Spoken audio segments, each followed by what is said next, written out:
औज़ुबिल्लाहिमिनश्शैतानिर्रजीम बिस्मिल्लाहिर्रहमानिर्रहीम। पनाह लेता हूँ मैं अल्लाह की शैतान मरदूद से बचने के लिए।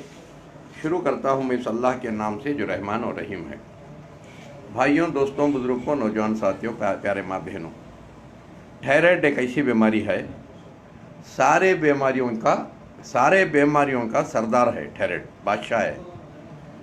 अगर थायराइड को लापरवाही करेंगे, आदमी बारीक होता चले जाता है या मोटा होता चले जाता है, हार्ट अटैक आता है।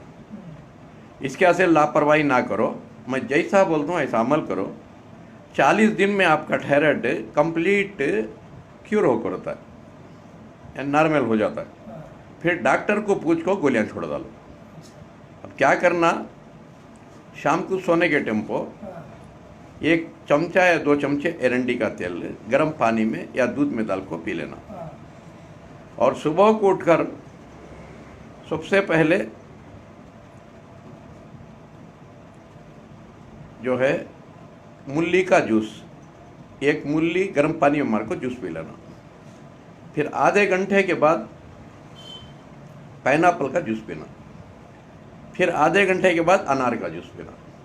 फिर आधे घंटे के बाद तुलसी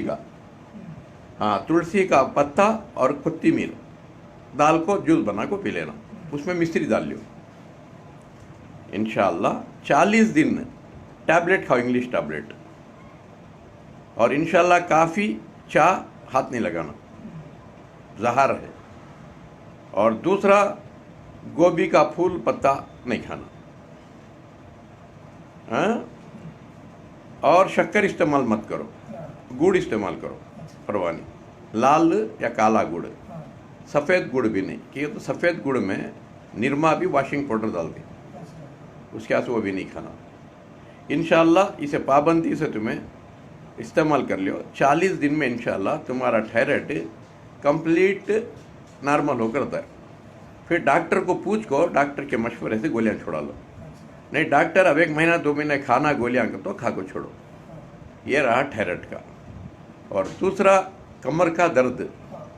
कमर के दर्द को क्या करो,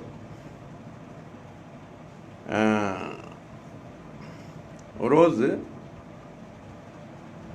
20-20 मरतबा एक्सरसाइज करना। कैसा, 2 पाँव खड़ा लेना, चित्ते सो जा को, 2 गुड़िया राइट को सुला को, गर्दन लेफ्ट को सुलाना। फिर गर्दन लेफ्ट को सुला को 2 गुड़िया राइट में सुलाना। 20-20 मरतबा चित्ते सो जा को। ऐसा 2 घुटने खड़ा लियो, 2 घुटने राइट में मोड़े तो गर्दन लेफ्ट में मोड़ो, और गर्दन लेफ्ट में मोड़े तो 2 गुड़िया राइट में सुलाओ। ऐसा 20-20 मरतबा करो, हाँ? और दूसरा, इंशाल्लाह एक तेल दे तुम्हें दर्द का, वो तेल लगड़ना, मसाज करना अच्छा, कमर को, गुड़िया को, हाथ सबको लगड़ो। 1 आधा घंटा छोड़ को पानी डालो, नहा लो, हाँ? किसी भी दर्द है तो कर सकते घर में।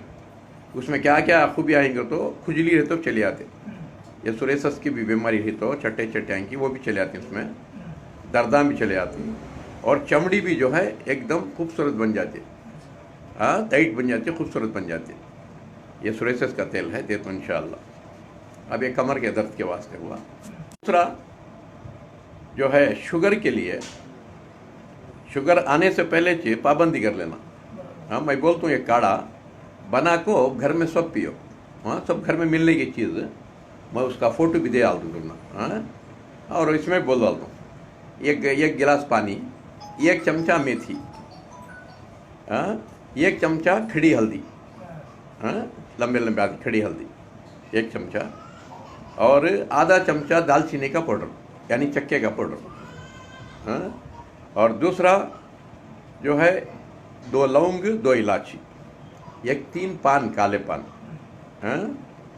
और अल्लाह सलामत रखो, 1 चमचा एरंडी का तेल, 1 चमचा खोपरे का तेल, दाल को पकाना, हाँ। 1 गिलास पानी को आधा गिलास बनाना, हाँ, पी लेना। घर में पूरे कर सकते, हाँ। 1 गिलास को आधा गिलास बना के पी लेना। अगर 40 साल का भी शुगर है, 10 दिन में नॉर्मल हुआ था। 3 महीने कर्जा ले तो 40 साल का शुगर रहा तो भी क्यों रहा, बात समझ रही है? अच्छा जी, उसके बाद 3 महीने बीमारी रही तो 3 महीना इस्तेमाल करो, बीमारी नहीं रही तो एक 15 दिन करो, 15 दिन छोड़ो, 15 दिन करो, 15 दिन छोड़ो, ऐसा भी कर सकते हैं। नहीं, हमेशा भी पी सकती, हमेशा पीते रहे तो कोई बीमारी नहीं आती है। खाली शुगर ही नहीं, जिस्म में कोई बीमारी आती नहीं अल्लाह के फजल करम से। हाँ, उसमें एक आधा चमचा या कलौंजी का तेल डाल लो, नहीं तो कलौंजी डाल लो। हाँ, ये काढ़े में। हाँ, एक गिलास को आधा गिलास बना के पियो। हाँ, ये होगा। तीसरा एक बीपी का भी बता दो, क्योंकि बीपी भी जो है ना कोई बीमारी नहीं, जिस्म की एक चीज़ है वो।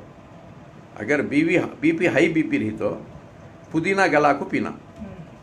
हाँ, गुड़ दाल को पुदीना गला को पीना, 5 गिलास थालियाँ मारना। हाई बीपी रही तो भी नॉर्मल हो आदमी।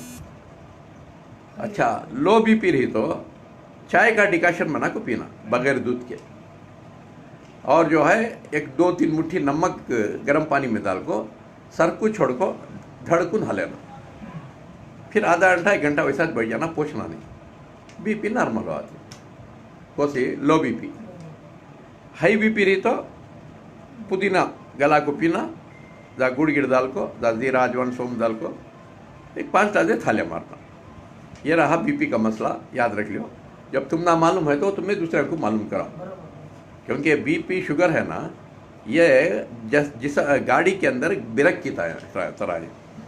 ब्रेक फेल होगा तो गाड़ी कहाँ घुसती है, कब एक्सीडेंट होती है बोलने होता नहीं है। नहीं, सारे तबीयत बिगड़ने की वजह थायराइड और शुगर बीपी, ये 3 चीज़ें, थायराइड शुगर बीपी, ये 3 नीचे इंसान का जिस्म का पूरा बैलेंस खराब होता है।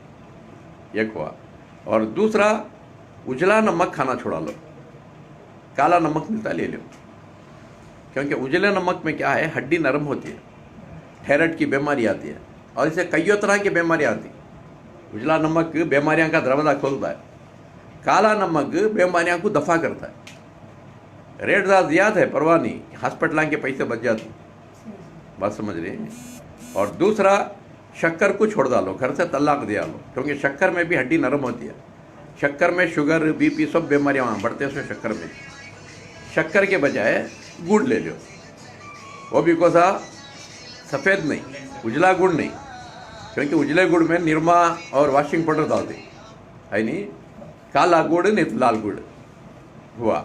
और दूसरा, केमिकल मिलाते सो मिर्ची लेने को, रंग के वास्ते केमिकल मिलाती मिर्ची में, वो मिर्ची लेने को, उसमें बीमारियाँ आती, बात समझ रही। हरी मिर्ची, काली मिर्ची होता उसका ज़्यादा इस्तेमाल करो, तरह तरह की बीमारियाँ ख़त्म हो जाती। सुबह उठते ही एक 4 मिर्चा खाने की आदत डाल लो, 4 मिर्चा खा को काली मिर्ची गर्म पानी पीने की आदत डालो। बच्चों को 1-2 काली मिर्ची खिलाओ, बड़े आंख को 1-4 खिलाओ, है नहीं। ये लंग्स के बीमारियाँ भी नहीं आते, कफ के, लंग्स के, जैसा आज कोरोना वायरस को बोल रही ना, ऐसे बीमारियाँ भी आते नहीं। काले मिर्चा 4 खाना, गर्म पानी पीना। और जो तीसरा, फ्रिज में पका को रखे सो चीज़ फिर उठा को पकाओ नो, वहाँ से कैंसर आता सो, बात समझ रही।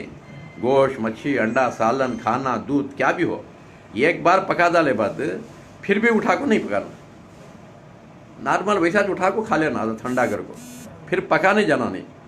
कच्चे चीज़ें जो भी रखो, तरकारी गिरकारी, वो उठा को पकाओ, परवाह नहीं। पकाए सो चीज़ फिर उठा को नहीं पकाना फ्रिज में, इसकी पाबंदी कर लियो। तुम ना बीमारियाँ नहीं आना बोल को देना, उसको बैलेंस, बात समझ रहे हैं। और तीसरा बैलेंस क्या, ठंडा पानी बिल्कुल पीना छोड़ डालो, चाहे फ्रिज का पानी हो चाहे कच्चा पानी हो, क्योंकि हर चीज़ हमें पका को खाती, पानी एक कच्चा पीती। आज जापान में डॉक्टर रिसर्च करी, कच्चा पानी और ठंडा पानी की वजह है सारे बीमारी आने की वजह बोल को। देखो साउथ के आंध्रा में कोई भी पीते नहीं वहाँ, कच्चा पानी, ठंडा पानी, हर जगह पका कुछ पीती पानी, तुम्हारा मंगलूर, केरला पूरा, है नहीं। अच्छा, दूसरा, खाने के साथ साथ पानी पियो ना को, एक तरफ खाना खा रही, एक तरफ पानी पी रही, एक तरफ खाना खा रही, पानी पी रही, ये बीमारी आने की निशानी। खाने से पहले चाहे आधा गिलास पानी पी जाओ, 10-5 से पहले, फिर खाना पूरा खा को आधा घंटा तक पानी पियो ना को। 4 दिन तकलीफ हो जाए तुम ना, आदत पड़े तक, आधे घंटे के बाद पानी पियो, क्योंकि हमें क्या भी खाए तो एक मैदा अग्नि बोल को ओपन होते हैं, यानी स्टोव से लगता है, जैसा हमें स्टोव में सिलगाती हैं। चावल गोश्त रखो, पानी डाल को स्टोव बुझा ले, क्या होता है, वो गोश्त खाना पकता नहीं हुआ। बात समझ रही है? ऐसा ये सिलक जाता है। अब वो हजमाट को आधा घंटा पानी नहीं पीना, वो पूरा हजम हो जाता है। मैं खाते तो पूरा नहीं, पानी पी गया तो बुझ जाता है। वो बुझ गया तो अंदर सड़ जाता है खाना, वो वहाँ से बीमारी शुरू होती। मतलब आधा घंटा पानी पियो उनको, आधे घंटे के बाद पानी पियो, वो भी गर्म पानी, ठंडा नहीं। इसे एहतियात कर लो, इंशाल्लाह हर बीमारी से बच करती। और दूसरा, भूख लगी तो खाना खाओ, वरना खाना खाओ उनको। परोठे, बिरयानी, खिचड़ी, पलो, बिरयानी कितना तो अच्छा पके घर में। भूख नहीं है तो खाना नहीं। शैतान उठाता हम ना, हवस दिलाता है, खा जाओ, सब खानी हमें भी खाएंगे बोल को, सब खा रही बोल हमें भी खाए तो मर को जाती। भूख नहीं तो खाना नहीं। फिर क्या करना, कहता एप्पल की, अनार की, अंगूर की, पपई की खा ले, सो जाना। सुबह को फर्श छूटती। बात समझ रहे हैं? और दूसरा, खाने को बैठे भूख रहता खींचे हाथ धो लियो। अब भी एक रोटी खाना है तो खाना खाने के अरमान होना, हाथ धो लेना। हमेशा सेहतमंद रहे, पेट